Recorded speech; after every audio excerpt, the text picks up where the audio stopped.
Eu gostaria de propor uma pauta agora que fale sobre futuro. O que devemos fazer? Posso começar contigo? Tu tá louco para falar, né? Pode, Pedro. Eu tenho um temor. Bom, o Brasil tem assim, zagueiros dificilmente terão outro ciclo, né? Marquinhos não, o Gabriel Magalhães também está perto dos 30.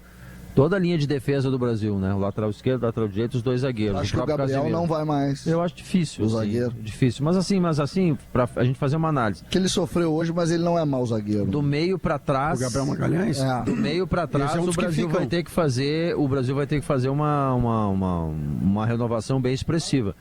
Do meio para frente, o Brasil vai ter muitos jogadores, né? O Brasil tem Estevão, o Brasil ainda tem Rodrigo, o Brasil ainda tem o próprio Vini Júnior. O Brasil tem muitos jogadores, assim, do a ideia de que em 4 anos... né? O Endrick. Isso. O Danilo Santos como um coadjuvante de meio e mais, né, Guerra? Nós temos 4 anos em que tem o João Pedro, que não veio. É uma nossa expectativa, e ela é legítima, de que em 4 anos surjam novos jogadores. Mas é que eu queria chegar. O protagonista, Guerrinha... O problema maior é que ele vai ter que encontrar é o seu meio-campo. Meio-campo titular e reserva. Exatamente. Porque aí não tem esses jogadores. Esse é o ponto. Eu acho que esse é o ponto. Eu tenho muito receio, assim, que eu não tô vendo nem nessa gurizada que eu referi aí, nem no próprio Estevão, Guerrinha. Um cara, assim, que tu olha e tu veja, tipo assim, Lamine Yamal, sabe? Nossa, o que esse cara faz com a bola. O cara que não é só de característica, como diz o César, que pode fazer muitas coisas. E esse jogador eu não tô vendo agora nesse momento, mas pode acontecer. Mas para ser um time equilibrado, esse é o desafio do Brasil. Palmeiras que o trouxe. O Brasil precisa encontrar meio-campistas e o Brasil precisa encontrar toda uma linha de defesa nova. O Palmeiras tem um jogador na base, um meio articulador na base que é... Alan.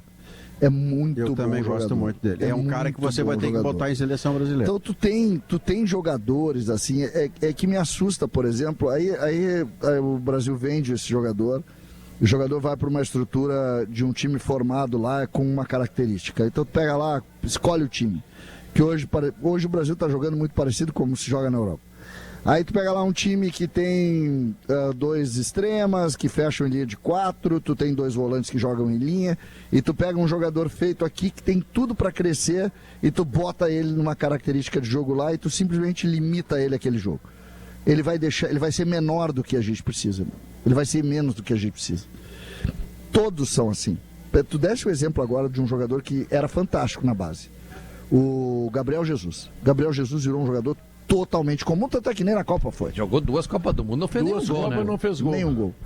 Esse jogador, quando sai daqui pra lá, ele era um sucessor dos grandes. Não era. Ele era. Ele surge no Palmeiras. Ele surge no Palmeiras reto, dá a bola pra mim e vou embora. Ele ganha um Campeonato Brasileiro pro Palmeiras. Sucessor de quem? Não, ele era um dos sucessores dos grandes atacantes. Não. E ele não vinga, ele não vira. E assim, muitos, Vaguinho. Por exemplo, o Estevão é um jogador que está surgindo. Jogador totalmente, muito mais jogador que o Vini Júnior, na minha opinião. Mas um jogador de lado de campo, que faz aquela jogada de pé esquerdo, que joga do lado direito, fecha para dentro, bate no gol. Aquele modelo ali. Aquele modelo que é um modelo típico do futebol brasileiro.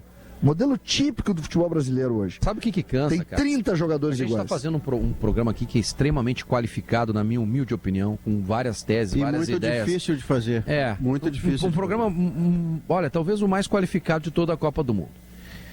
É que aí eu vou olhar ali, modéstia à parte, aí eu vou olhar ali, gente. Nós estamos debatendo aqui que a CBF tem que fazer isso, que tem que fazer aquilo.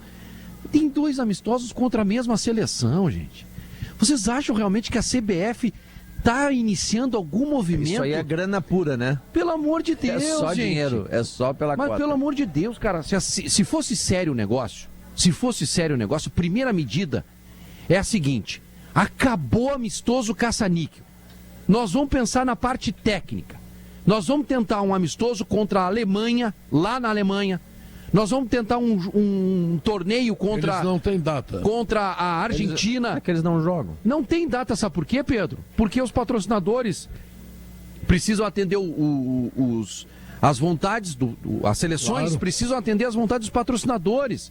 Então o Brasil só joga contra time que tem a Nike. Ficou 3 anos. O Brasil ficou 3 anos sem jogar com o adversário europeu. Não jogou contra ninguém. Ninguém. E aí é óbvio que tu não vai ter tu não consegue, aí tu vai pegar a Noruega e vai se espantar com a qualidade da Noruega, né? Não tem um amistoso, não tem... Aí começa o ciclo. com isso aí que tá na tela. Aí cansa, gente. O que está na tela são amistosos na primeira data FIFA, 25/9 e 29/9 contra a Austrália. Posso estar muito enganado, mas desde que eu nasci, nunca aconteceu isso aí. 2 amistosos contra a mesma seleção. Tanto que eu achei que era pegadinha velho, ou fake. Eu sou mais velho e quero também dizer que eu Mas vem cá, gente, vamos parar de brincar. Aí nós estamos aqui no dia de uma eliminação.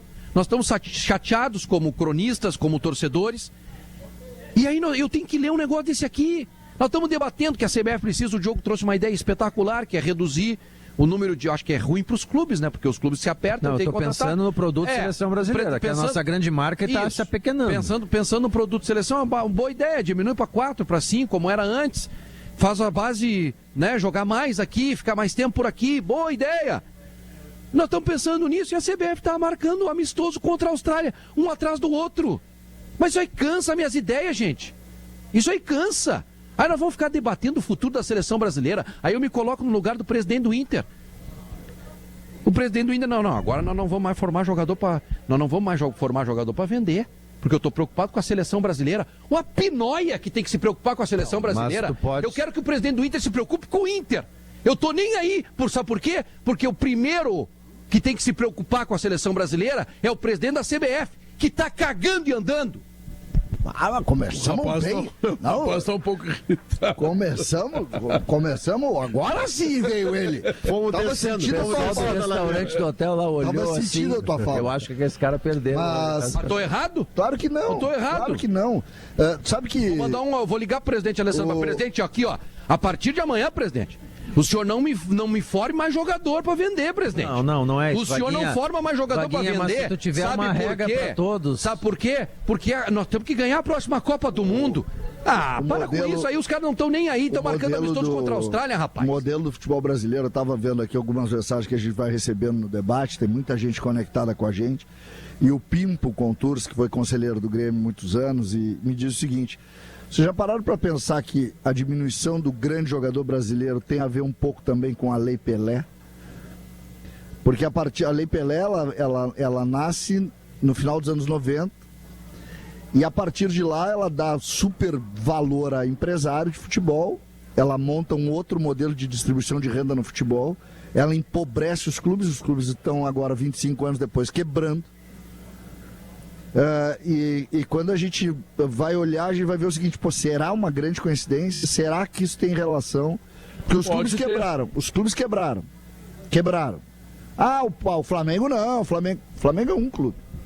Um clube com 40 milhões de torcedores. Os outros estão quebrados. O Palmeiras está nessa família com menos gente, mas bem administrado.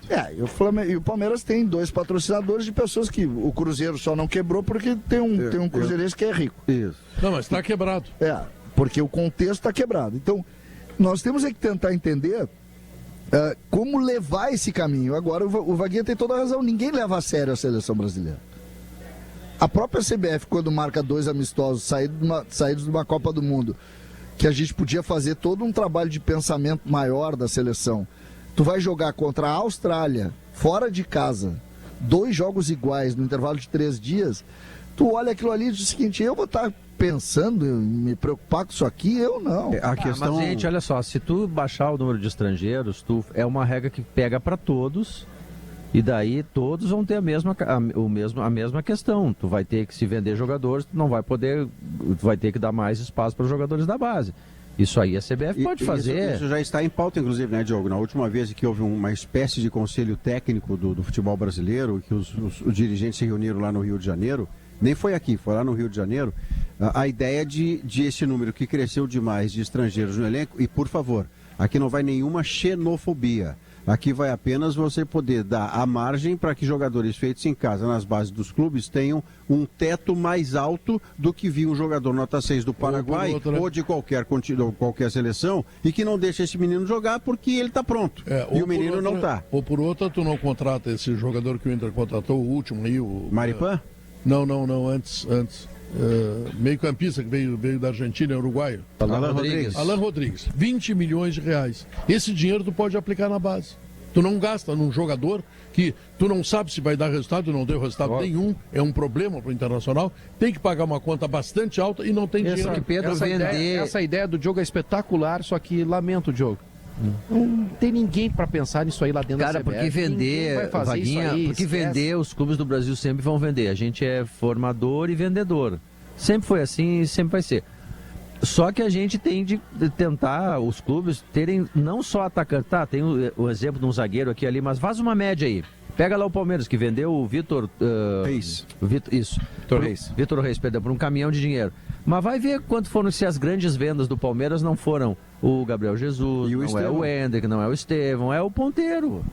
E infelizmente Então, logo será o Ala esse A gente tem de fomentar que os César. clubes invistam na formação de jogadores meio-campistas também, como disse o Guerrinha. Eu tenho um temor que infelizmente acho que vai se confirmar, Pedro, que é por um tempo uma espécie de luto. Porque a nossa eliminação foi fiasquenta. Nossa eliminação é de oitavas de final. E uma eliminação de oitavas de final põe o produto futebol com um primeiro momento de muita tristeza. Claro, os torcedores vão para os seus clubes e imediatamente o Grêmio não quer cair, o Inter não quer cair, o Flamengo e o Palmeiras vão disputar lá o seu campeonato. Mas em termos de seleção brasileira, eu fico pensando no nível de atratividade que vai ter na TV ou na rádio, quando a TV fizer o jogo ao vivo e quando nós fizermos a jornada, de Brasil e Austrália em 4 dias, 2 vezes. A Austrália já saiu da Copa antes do Brasil, é uma seleção submédia. E nós vamos jogar 2 vezes com os caras numa viagem de 30 horas. Isso é um soco na barriga do torcedor que está envolvido com a seleção brasileira. É parte do luto, sabe? Até o jogador não quer. Até o jogador fica, o quê? Esse é o processo?